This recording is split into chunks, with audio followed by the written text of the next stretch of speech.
یہی ہے امر مسلم یزید لعنتی ہے۔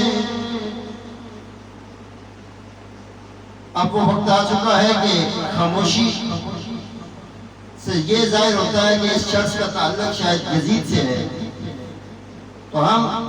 ببانگ توحل ڈنکے کی چوٹ پہ کہتے ہیں یہی ہے امر مسلم یزید لعنتی ہے، اور اس کا چاہنے والا مزید لعنتی ہے۔ سامعین گرامی قدر، پردے میں بیٹھی بیویاں، اللہ تعالیٰ نے ماہ محرم کو شاید اسی لیے امت میں رکھ چھوڑا ہے۔ یہ جو رب کائنات کا فضل ہوا ہے، اس کا کرم ہوا ہے کہ محرم الحرام کے ماہ مقدس کو جو اللہ نے رکھا ہے، شاید اللہ یہ چاہتا ہے کہ ہر جزاء الاحسان الا الاحسان، احسان کا بدلہ احسان ہے۔ سامعین گرامی قدر، پردے میں بیٹھی بیویاں یہ بات یاد رکھیں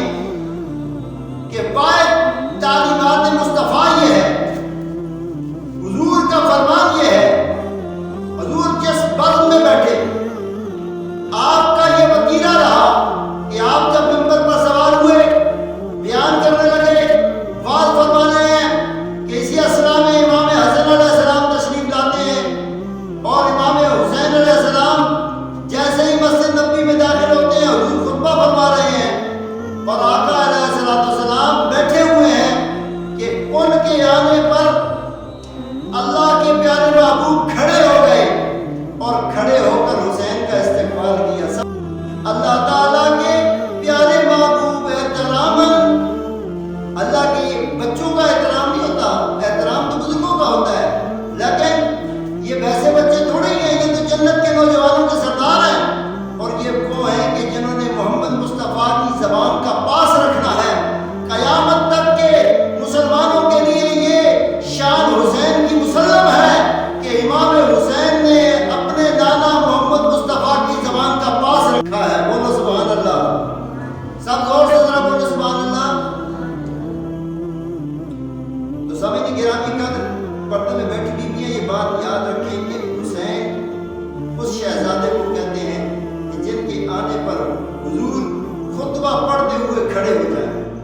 پھر حضور تشریف رکھیں، پھر بیٹھ جائیں، حسین کو اپنی جھولی میں بٹھا دیں، اپنے زانوں پر بٹھا کر حضور خطبے کو پھر شروع کر دیں، پھر خطبہ دیتے دیتے اسی اسنا میں امام حسن مسجد نبوی میں تشریف لائے، پھر حضور دوبارہ کھڑے ہو گئے، اور یہ کیا بتانا چاہ رہے تھے کہ امت میں یہ بات یاد رہے، جہاں حسین کھڑا ہو جائے، جہاں حسن کھڑا ہو جائے، در حقیقت اس کی وجہ یہ ہے کہ حضور نے کھڑے ہو کر بتایا کہ جن راہوں سے، جن گلیوں سے سید زادہ، چاہے حسن ہو، چاہے حسین ہو، چاہے خون رسول میں سے کوئی بھی سید زادہ ہو، جو سید کے احترام میں کھڑا ہو وہ سنت رسول کرنے والا ہے۔ اس لیے صاحبان ذی الوقار، یہ وہ شہزادے ہیں کہ جن کے احترام میں آپ کے دو جو فرض ہیں جمعے والے، وہ ان کی شان میں مؤخر کیے گئے کہ ان دو فرائض کا ثواب آپ کو خطبے میں ملتا ہے۔ اور خطبہ کیا ہے؟ خطبہ یہ ہے کہ حضور خطبہ فرما رہے تھے تو کھڑے ہو گئے، امام حسین کے آنے پہ کھڑے ہوئے، امام حسن کے آنے پہ کھڑے ہوئے۔ اب یہ بات سمجھنی ہے کہ دور حاضر میں ایک فتنہ اٹھ رہا ہے، ہر دور میں اٹھا ہے، لیکن اب اس کی شدت تھوڑی زیادہ ہے۔ گلیوں میں، چوک چوراہوں پہ، پوری دنیا میں آپ ذرا نظر دوڑا کے دیکھ لیں، کہیں ملک رہتے ہیں، کہیں چودھری ہے، کہیں خان ہے، کہیں ڈوم ہے، کوئی تیلی ہے، کوئی جتھا ہے، ہر خاندان، ہر قبیلے، ہر قوم، ہر ڈچ برائج، جس قوم کا بھی آپ کو بندہ چاہیے ہو، کسی شہر بستی کونے چوراہے میں جائیں، وہاں آپ کی ملاقات ہو جائے گی۔ آج کے دور کا مسلمان یزید کا فالوور، جس کا منشور یہ ہے کہ وہ حضور علیہ السلام کی اولاد پر کیچڑ اچھالنے میں دیر نہیں کر رہا. میں نے کلام پڑھا، یہی ہے امر مسلم یزید لعنتی ہے، اور اس کا چاہنے والا مزید لعنتی ہے. اسی لیے شاہ جنید نے اپنے پشت پر سید زادے کو دیکھ کر خود ہی ہار گئے اور کہنے لگے کہ میں تو ہار گیا کیونکہ میری پشت پہ سید آ گیا. تو لوگوں، جو سیدوں سے ہار جائے وہ شاہ جنید بنتا ہے، اور جو سیدوں سے مقابلہ کرے وہ ہمیشہ یزید بنتا ہے.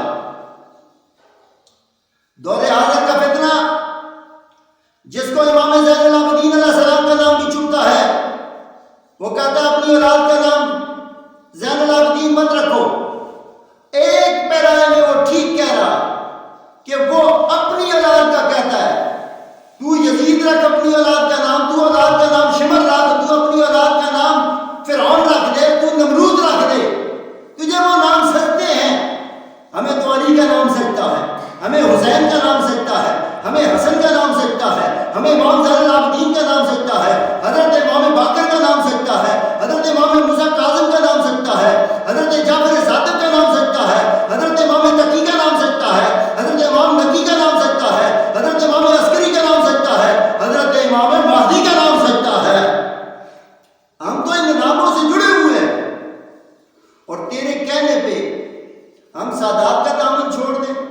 ہمارے پاس رہے گا کیا؟ ہمیں تو مصطفیٰ نے پڑھا رکھا ہے، الحسن والحسین سیدہ شباب اہل الجنہ. حسن اور حسین جنت کے نوجوانوں کے سردار ہیں. تیرے جیسا کوئی مولوی دروازے پہ بھی نہ ہوگا، دروازے جنت بھی فرشتے ہوں گے، اور تیرے جیسوں کی طلب یہ ہوگی کاش کسی سید کا ہاتھ مل جاتا. اور لوگوں یاد رکھو،